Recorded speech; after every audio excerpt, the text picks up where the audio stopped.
Un fuerte sismo de 7,2 grados sacude el sur y centro de México. El epicentro es registrado en el estado de Oaxaca. Son ya 122 las réplicas reportadas. No hay víctimas mortales. Todos en la calle. Miles de personas abandonan hogares y oficinas. Algunas se resisten a regresar a casa. En la memoria, el terrible terremoto de hace 5 meses que acabó con la vida de 300 personas y destruyó barrios enteros. De brazos cruzados, el FBI reconoce que no siguió la pista del asesino en una escuela de la Florida. En medio de su dolor, la comunidad de Parkland reacciona indignada. El gobernador del estado pide la renuncia del director de la agencia. Estalla la trama rusa. 13 ciudadanos y 3 entidades rusas son los primeros acusados de injerencia en las elecciones presidenciales de 2016. El fiscal especial denuncia que crearon mensajes falsos para beneficiar al entonces candidato republicano Donald Trump. Hola, ¿qué tal? Muy buenas tardes. De nuevo tembló en México. De nuevo, los edificios se convirtieron en una montaña rusa. Tranquilos todos. Tranquilos todos. Güey, no todos. Tranquilos todos. Ya va a pasar. Tranquilos. Todos tranquilos. Tranquilos. Ya pasó. Tranquilos. Tranquilos todos. Eran justo las 5:39 de la tarde, hora de México. El temblor se originó a 11 kilómetros al sur de Pinotepa Nacional, en el sureño estado de Oaxaca. Casi una hora después se registraba una fuerte réplica de magnitud 5,9. Después, más de 100.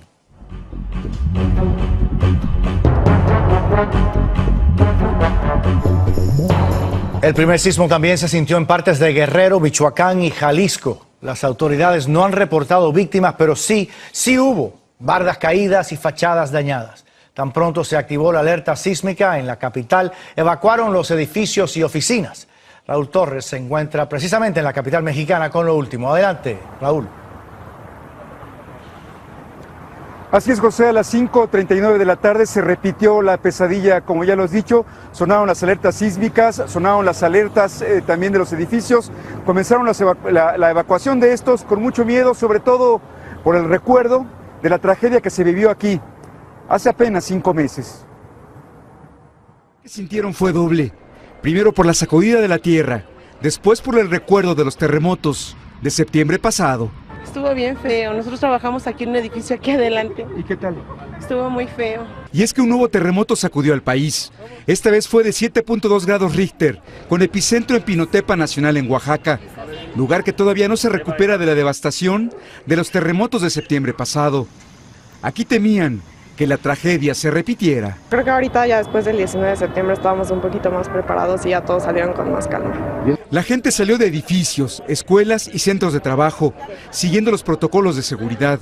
Según los primeros reportes, hubo derrumbes en algunas carreteras de Oaxaca, Chiapas y Guerrero, así como la caída de fachadas. Y al menos 1 millón de casas se quedaron sin servicio de electricidad. Minutos después del terremoto, se dieron las primeras réplicas. Una alcanzó los 5.9 grados Richter. Quedas como traumatizado, entonces en el momento en que suena la alarma, todo el mundo está como muy activo y está demasiado pendiente y entonces te genera mucha ansiedad y te da mucho miedo. Y es que aquí no se borra de la memoria la tragedia de los terremotos del pasado 7 y 19 de septiembre, que le arrancó la vida a más de 500 personas en por lo menos 5 estados del país. Sí, pues todos nos pusimos mal porque vemos hombres y mujeres trabajando.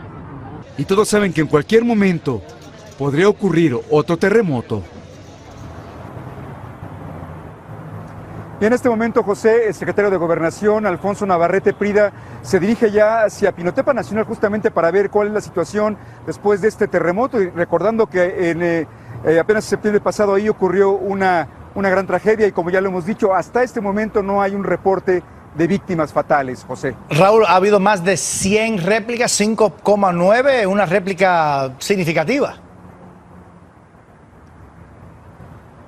Así es, José, esto ha sido muy sorprendente porque si bien es cierto, siempre que tiembla aquí en la Ciudad de México, aquí en el país, se dan una serie de réplicas, nunca se había visto que fueran tantas en un periodo tan corto de tiempo y una tan fuerte como lo comentamos de 5.9 grados, por lo que, como ya hemos dicho, probablemente aquí seguirá temblando. José. Raúl Torres, en Ciudad de México, gracias. Este sismo tan fuerte, por supuesto, trajo a la memoria de los mexicanos la devastación por el terremoto del pasado 19 de septiembre, que dejó, como ustedes recordarán, más de 100 muertos. La magnitud fue casi la misma, pero la escena es, por fortuna, muy distinta. Javier Vega está en la Colonia del Valle, una de las zonas que en ese entonces resultó muy afectada. Adelante. Muy buenas noches desde la Ciudad de México. Efectivamente, una tarde complicada, el susto sobre todo para los habitantes de la capital del país, con este sonido de la alerta sísmica que nos recuerda a las tragedias del mes de septiembre. Y justo aquí detrás, a mi espalda, se encuentra esta zona acordonada en uno de los edificios que se vino abajo el mes de septiembre. Más allá de este daño, no podemos ver daños adicionales. Otro edificio aquí a media cuadra también se había derrumbado. Entonces, por lo pronto, tranquilidad en esta zona y también ya el tráfico que se normaliza en las principales avenidas del país, luego de que las autoridades han confirmado que no hay efectivamente una cifra de heridos aquí en la capital del país y que se están reportando, eso sí, algunas réplicas. Aquí estoy con Elsa González, ella es aquí habitante de la Ciudad de México. Elsa, gracias por tu tiempo. ¿Dónde estabas tú? ¿Cómo te tomó el sismo? ¿Escuchaste la alerta sísmica? Pues yo estaba en mi casa, que vivo aquí en Anaxágoras. Escuché la alarma porque hay unas oficinas al lado, pero pues me asusté, pero gracias a Dios no pasó a mayores y pues todos estamos bien. ¿Algún daño que hayas visto tú en el edificio, allí en la oficina? ¿Algún ataque de pánico también? Porque esto le recuerda a la gente que vivió el 85 o a quienes vivieron septiembre. ¿Qué pudiste tú observar? Pues estuvo como que sí se espantó la gente, más los de las oficinas, había gente llorando, gritando, pero pues afortunadamente pues fue tan rápido y pues no estuvo tan fuerte como la vez pasada. Bueno, por lo pronto el susto nada más, pero el recordatorio de que hay que tomar todas las precauciones.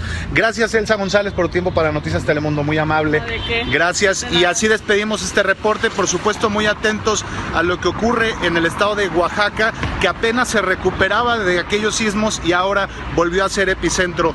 Nosotros, insisto, informando de la Ciudad de México, por lo pronto sin reporte de daños mayores. Es la información al momento.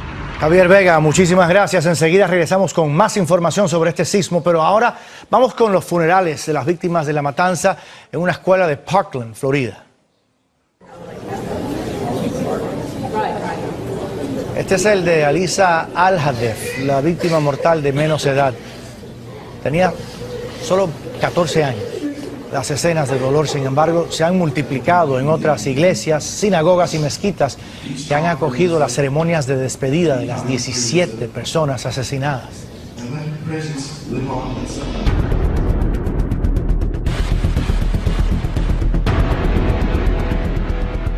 Y en medio de tanto dolor, la noticia que el FBI pudo haber evitado la matanza cayó como una auténtica bomba. El director de la agencia reconoció haber recibido una llamada hace unas semanas avisándole que Nicolás Cruz quería atacar una escuela y no hicieron nada. Rogelio Morataglia tiene los últimos detalles. Adelante, Rogelio, buenas noches. Sí, José, como un balde de agua. Fíjate que antes te cuento que las autoridades informaron que Nicolás Cruz fue identificado al momento en el que ingresaba a las instalaciones escolares, pero se trata de un plantel tan grande que no pudieron hacer nada para detenerlo. El FBI no encontró ninguna justificación y sonrojado le tuvo que ofrecer una disculpa a los familiares de las víctimas que fueron golpeados por esta tragedia. Mientras esta comunidad intenta sanar la gran herida que causó la masacre, hoy se sabe que el FBI cometió una falla mayúscula. Ignoró una pista que le alertaba sobre Nicolás Cruz. Saber que había pedacitos que conducían a evitar esto, pues da frustración. El Buró Federal de Investigaciones reconoció que el pasado 5 de enero, una persona cercana a Cruz llamó a su línea pública para advertir que el joven de 19 años tenía armas, que deseaba matar gente, tenía un comportamiento errático, publicaba imágenes perturbadoras en redes sociales y que existía la posibilidad de que cometiera un tiroteo en una escuela. The FBI has determined that protocol was not followed. The information was not provided to the Miami Field Office, and no further investigation was conducted at that time. Pero se quedaron de brazos cruzados y no reportaron la amenaza a la oficina de Miami. Y esto fue lo que sucedió. Hubieron tantas cosas que ellos pudieron haber hecho antes de que pasara algo, una tragedia tan triste como esta. La indignación es tal que el gobernador de Florida, Rick Scott, pide la cabeza del director del FBI. Son 17 las cruces que se han instalado en este lugar, cada una representa una vida que se perdió en el tiroteo. Hoy los estudiantes tienen que lidiar además con el sentimiento de que la tragedia se pudo evitar. Eso más las experiencias personales. Lorenzo estaba en el piso superior el día de la masacre y vivió una pesadilla doble. Alguien me vio allá arriba y pensaba que yo era la persona que trajo la pistola a la escuela. Como vestía igual que el atacante, fue detenido y esposado. Y me pusieron ahí al lado de la puerta escrita y yo estaba tan preocupado porque ¿qué pasa si el tipo viene corriendo por ahí? Estoy ahí en el libre, me ve y me mata. Cuando detuvieron al pistolero, le permitieron hablar con su familia. 2 horas después lo dejaron en libertad. En Parkland, Florida, Rogelio Moratagle, Noticias Telemundo. Las familias y amigos de las víctimas enfrentan el proceso más difícil de toda esta pesadilla, tener que despedir para siempre a sus seres queridos. Lourdes Hurtado ha estado con ellos. A 2 días de la tragedia, Parkland despide a sus muertos, víctimas del acto más violento que haya visto esta comunidad. En esta casa funeraria, la familia de Alisa Al-Hadef dice adiós a su pequeña de 14 años. Alisa era la persona feliz, que siempre estaba sonriendo, estando con las personas y tratando de que todo el mundo estaba feliz. Las secuelas del trauma aún tangibles, especialmente en los sobrevivientes y sus familias. Escuchábamos a alguien pidiendo auxilio. Nunca nos imaginábamos que fuese algún compañero o a lo mejor creíamos que era ya la policía que había atrapado al chamo. Cuando Paola salió de su salón en el edificio 1200, se encontró de frente con el cadáver de su amigo Joaquín Olvera. Quería despertarme, que sentía que esto era una pesadilla. Ella y su familia salieron de Venezuela y llegaron a la Florida hace menos de un año. Salimos de Venezuela huyendo de una situación muy llegamos difícil. acá y nos conseguimos otra cosa peor también, entonces estamos ahí, pues. Entonces, por decirte, yo estoy en la calle y me acuerdo y se tranca el pecho. Este padre ha pasado los últimos días en vela. Su hijo Brandon no ha podido dormir tras el terror de ver a sus compañeros muertos. Él está nervioso. Él me pasa preguntando en las noches que si cerré las puertas, que si les metí llave a las puertas. El dolor de la comunidad acompaña a las familias de las víctimas. Desde México, la abuelita de Martín Duque desearía poder estar aquí para despedirlo. Que nos dé fuerza, porque no es fácil, porque yo los quiero como mis hijos, no como mis nietos. ¿Te imaginas qué dolor tan grande tengo de no verlo, de no estar aquí? En este cementerio, Meadow Pollack, de 18 años, fue enterrada por su familia. Aunque estos chicos ya descansan en paz, dejan atrás un país entero en duelo y una herida abierta que aún tiene un largo camino por cerrar. Lourdes Hurtado, Noticias Telemundo. El presidente Trump viajó esta tarde a la Florida, donde visitó el hospital en el que se recuperan varios heridos. El presidente y su esposa Melania hablaron con algunos de ellos y con los médicos que les tratan. Después, la pareja presidencial se desplazó al cuartel general del alguacil del condado, agradeciendo personalmente a la policía el trabajo realizado. Como pasa después de cada tiroteo masivo, el debate sobre las armas se aviva, pero esta vez no ha sido solo a nivel político o medios de comunicación. Hoy un grupo de jóvenes estudiantes salió a protestar contra las armas en Florida. Vanessa Ock estuvo con ellos. Keep us safe, keep us safe. Armados de carteles y parlantes, en vez de ir a clase, los alumnos han venido a protestar. Nadie tiene derecho a tener ese tipo de arma. El único propósito que sirve es de matar gente. María Elena es la mamá de Michelangelo. Vino a apoyarlo porque asegura esto le puede pasar a cualquiera. O sea, nuestros hijos, cuando los perdemos, no vuelven. Aunque solo tiene 17 años, Angie, quien perdió una amiga en la matanza de Parkland, le reclama a los congresistas que no están haciendo su trabajo. No estamos a salvo en nuestras propias escuelas y que nuestros congresistas no están haciendo nada y al contrario están aceptando plata sucia para quedarse callados. Según las cifras oficiales, la Asociación Nacional del Rifle, el poderoso lobby de las armas, invirtió durante la campaña electoral del 2016 $11 millones a favor de Donald Trump y 19 millones en contra de Hillary Clinton. La lista de los políticos que más han recibido la encabeza el senador John McCain, con casi $8 millones. Entre los congresistas de la Florida destaca Marco Rubio, que recibió más de $3 millones y que ayer mismo aseguró que la mayoría de las propuestas por el control de armas no habrían prevenido la tragedia. Otros congresistas republicanos del mismo estado, Mario Díaz-Balart e Ileana Ros-Lehtinen, han recibido cantidades mucho menores. Sin embargo, esta matanza parece haber abierto una brecha en el hasta ahora inquebrantable apoyo de los republicanos al uso de armas. Hoy el diario New York Post, uno de los diarios favoritos del presidente Trump, le pidió desde su portada que actúe para acabar con carnicerías como la de Parkland. Y es que en Estados Unidos las restricciones para comprar armas son tan pocas que hay más de 300 millones de armas, casi una por cada residente. Y hasta que esto no cambie, estos niños no dejarán de protestar. Vanessa Ock, Noticias Telemundo. Y enseguida les contamos lo último sobre el sismo en México, pero antes, la trama rusa da un nuevo giro. El fiscal especial Robert Mueller le presentó cargos a 13 ciudadanos rusos y 3 organizaciones de ese país por interferir en la elección presidencial. Se habla de una red de cientos de personas dedicadas a desprestigiar a Hillary Clinton durante la campaña.